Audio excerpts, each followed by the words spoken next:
Selamat pagi Bapak, selamat pagi teman-teman. Perkenalkan, nama saya Melania Binsasi, kelas 7, jurusan Sosiologi. Baik, pada video kali ini saya akan menjelaskan buku ke-10 dari mata kuliah Sosiologi Terapan. Judul buku ini adalah Kolektivitas dan Kekuasaan di Internet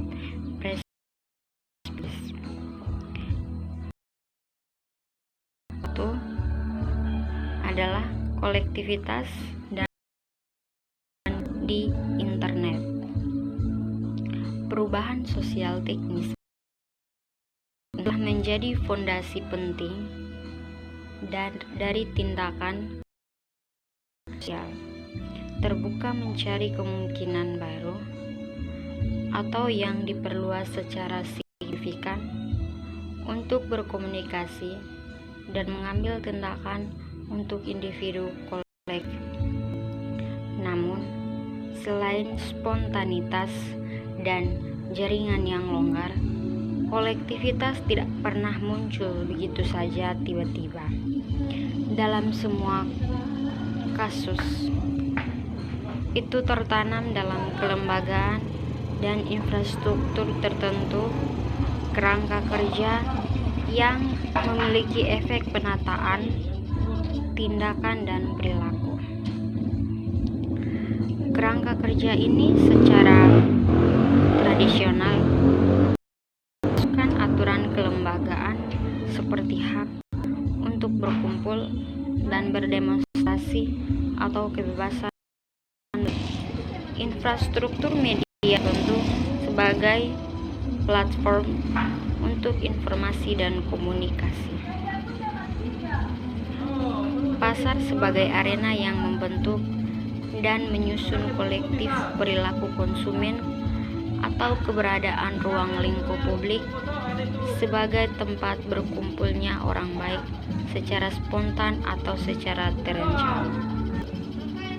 Internet kemudian terdiri dari yang baru, lapisan substansial infrastruktur ini, yaitu yang melaluinya sebagian besar pertukaran sosial hari ini diatur. Banyak bentuk informasi individu dan kolektif, komunikasi dan koordinasi kini telah pindah ke ranah online dan koordinasi dan disalurkan oleh serangkaian teknis yang dapat dikelola yang tersedia secara global, platform dan layanan. Meskipun ekonomi internet sesaat ini mencakup aktivitas yang tersebar luas, perusahaan startup dan komunitas pengembang, fitur internet komersial hierarki yang signifikan dan konsentrasi pasar. Pertama, komersial internet resmi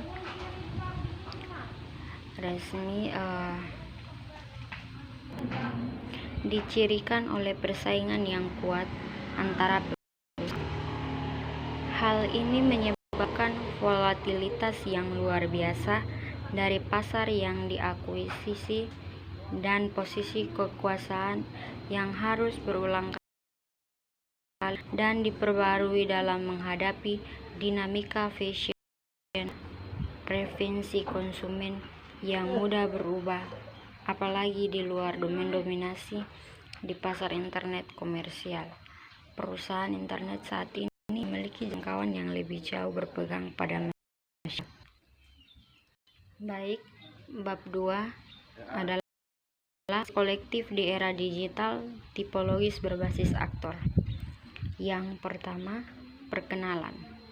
Dari kawanan dan hingga gerakan dan komunitas, internet memungkinkan bentuk-bentuk baru dari perilaku dan tindakan kolektif dimanapun pada spektrum antara individu dan organisasi.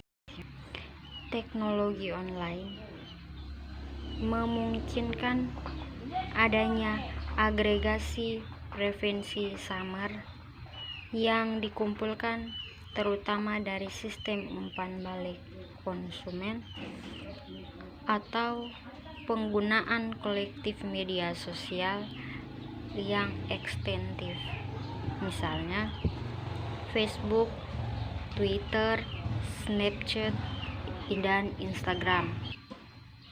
Dan yang kedua itu adalah jenis dasar aktor sosial.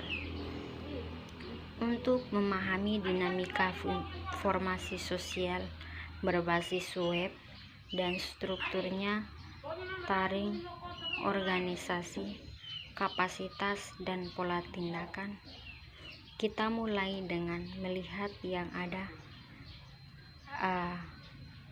aktor dan konsep tindakan. Dalam bab ini kita membahas heuristik dan analitik, menghargai konsep-konsep ini untuk studi tentang kolektif sosial di web. 3 tipe dasar dari aktor sosial yang membentuk realitas masyarakat modern dan itu juga beroperasi di web sebagai titik awal dari pertimbangan kami, individu, organisasi, dan kolektif. Yang berikut adalah individu. Kemampuan individu untuk bertindak dengan sengaja dan kreatif sebagai aktor sosial tidak ada lagi diperdebatkan.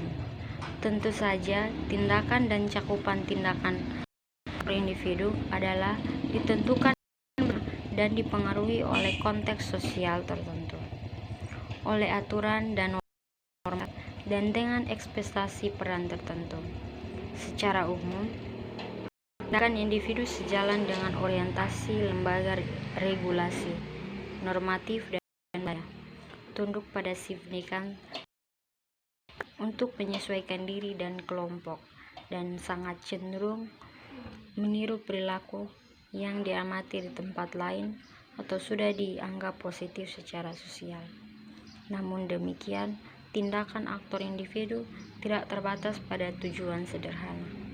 Pengisian ekspektasi, fokus kaku pada norma dan nilai sosial, atau kepatuhan dengan aturan yang didefinisikan dengan baik, seperti yang diperdebatkan oleh awal fungsionalisme. Dan yang berikutnya adalah organisasi. Namun masyarakat modern pada dasarnya tidak terstruktur di sekitar individu, tetapi berada pertama dan terutama dibentuk dan dimotivasi oleh tindakan dan interaksi di antara keduanya. Organisasi formal banyak lebih dari individu. Perilaku korporasi seperti perusahaan, organisasi politik, atau lembaga penelitian memiliki pengaruh untuk bertindak secara sistematis dan andal.